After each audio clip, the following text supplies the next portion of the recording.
انك انت تضربني بصاروخ فالصاروخ يفلت، عدى ما ظبطوش صح، صاروخ ارض ينزل في حوش في راجل وزوجته واخوه وواحد ضيف بيفطروا.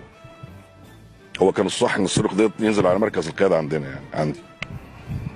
فربنا اراد انه يقوم معدي شويه، نزل في قلب حوش فرتك الاربعه. هي دي الاخلاقيات، هو ده الدين. بجري ورا عربيه بطاردها ايوه، عليها عناصر مسلحه. فانا عشان جنزير ببقى اقل سرعه من العجل، من العربيات اللي على العجل. الطياره ركبته، دخل في قلب عشه، طلع 6 و4 اطفال. دروع بشريه. لقيت الطيار بيقول لي يا فندم دخل جوه العشه وطلع 6 و4 اطفال. خلي بال حضرتك اجهزه الرؤيه الليليه اللي عندنا بتخلينا نشوف احسن من النهار.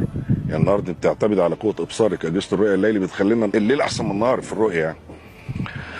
فالطيار يعني هو مجرد ان هو يدوس على الستيك بتاعه خلصت صاروخه خلص. لا الطيار يقدر اخلاقياته تسمح ولا انا اخلاقياتي تسمح. قلت له ارجع، سيبهم وارجع، وهيجوا وجم.